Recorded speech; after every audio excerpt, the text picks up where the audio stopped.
Olha só, em um aceno ao Congresso, o governo de Jair Bolsonaro avalia aumentar o fundo eleitoral para 2020. O valor para financiar campanhas de candidatos a vereador e prefeito nas eleições municipais deve subir de 1,87 bilhão de reais e pode atingir até 3,7 bilhões. Esse é o montante pleiteado por líderes partidários que se articulam para aumentar o tamanho do fundo. Para conseguir aumentar o fundo, o Ministério da Economia terá que indicar corte de outras despesas, uma vez que o orçamento do próximo ano já está pressionado pelo teto de gastos. Começo com você, Constantino. O que achou dessa ideia? Indecente, indecorosa, absurda, abjeta, precisa ser veementemente condenada e criticada. Vai cortar quais gastos? Está cortando tudo, não tem dinheiro para um monte de coisa, e de repente vai ter bilhão a mais para bancar candidaturas de político, de cacique partidário. Isso é absurdo e realmente coloca o PSL, que é o partido do presidente, numa luz um tanto desfavorável. Porque o PSL, o partido do Luciano Bivar, que meio que foi adaptado ali para abrigar o bolsonarismo e na esteira disso se tornou o maior partido da Câmara, é o que mais tem a ganhar com isso. Então estamos falando aí em R$500 bilhão só para o PSL. Então é óbvio que figuras como Eduardo Bolsonaro e tantos outros têm interesse nisso. E, ao mesmo tempo, toda a narrativa bolsonarista, anti-establishment, anti-sistema, até anti-política, vai contra isso. Você não pode aumentar o dinheiro público para bancar políticos, para bancar os políticos estabelecidos, os caciques. Então, há um contrassenso enorme aí que mostra que, se não for feita uma resistência forte do PSL, dos principais nomes do PSL a isso, vai pegar muito mal. E vai mostrar que coerência mesmo ali tem poucos. O Partido Novo, com a sua bancada de 8, que não toca num centavo do fundo partidário, e já anunciou que vai fazer campanha contra esse absurdo. Alguns gatos pingados de outros partidos, como, por exemplo, a turma ligada ao MBL, o Kim Kataguiri e outros, que também não aceitam isso. Agora, o resto faz parte desse jogão que quer dinheiro público para financiar a campanha. Veja, o presidente no poder hoje foi eleito com pouco dinheiro. O próprio Partido Novo que eu mencionei, com 8 deputados federais, sem um tostão público.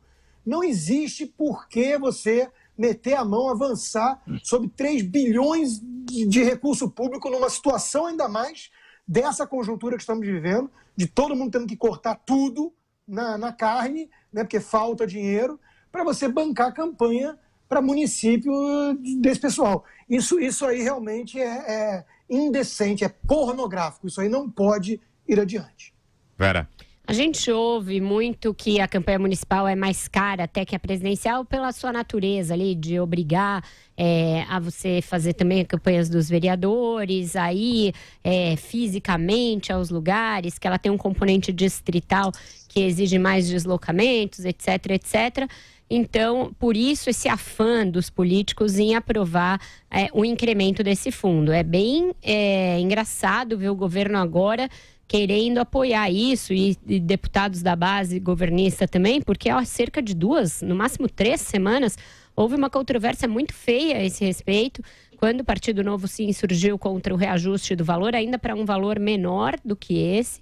E aí, as bases bolsonaristas foram para cima do líder do partido, Marcel von Hatten, dizendo que ele era mentiroso, que isso não era uma ideia do governo, que ele mentia, etc, etc. Ele chegou a mostrar que havia um cálculo que tinha saído da Receita e embasado uma decisão do TSE que majorou o fundo, e aí sugeriu uma redução de 600 bilhões e agora se quer aumentar ainda mais para além do que havia.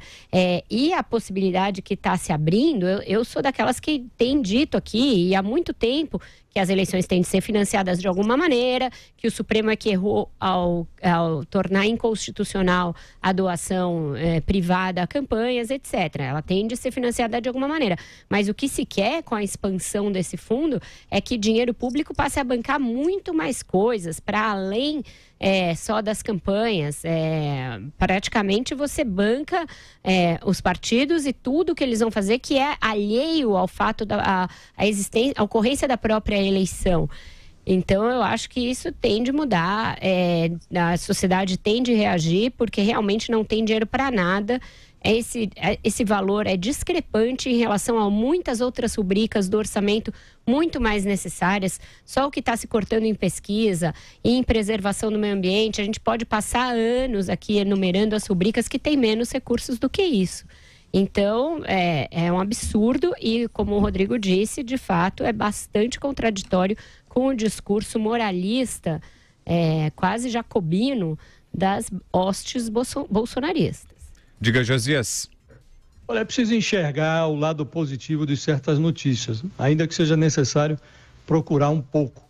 A insistência com que o Legislativo e o Executivo discutem esse plano de elevar o fundo eleitoral de 1,8 bilhão para 3,7 bilhões é um sinal de que a taxa de disfarçatez dos congressistas e dos agentes públicos não aumentou.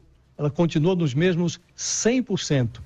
O Brasil viveu durante muitos anos à beira do abismo. Isso mudou. Hoje o país está dentro do abismo. O brasileiro experimenta cotidianamente a vivência.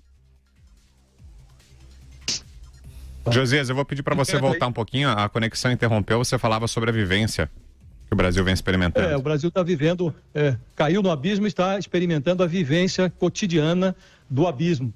Faz isso na fila do desemprego, nos corredores dos hospitais, nas salas precárias de escolas públicas.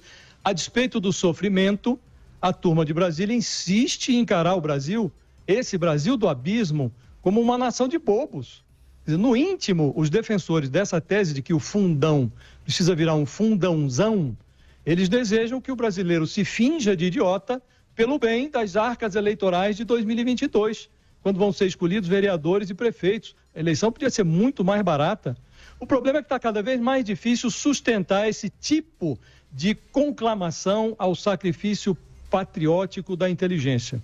Numa hora como essa, estamos discutindo, estão ali sobre a mesa reformas que visam atenuar o drama fiscal. Vem essa coreografia da gastança no miolo do abismo. Isso é uma falta de nexo levada às fronteiras do inadmissível.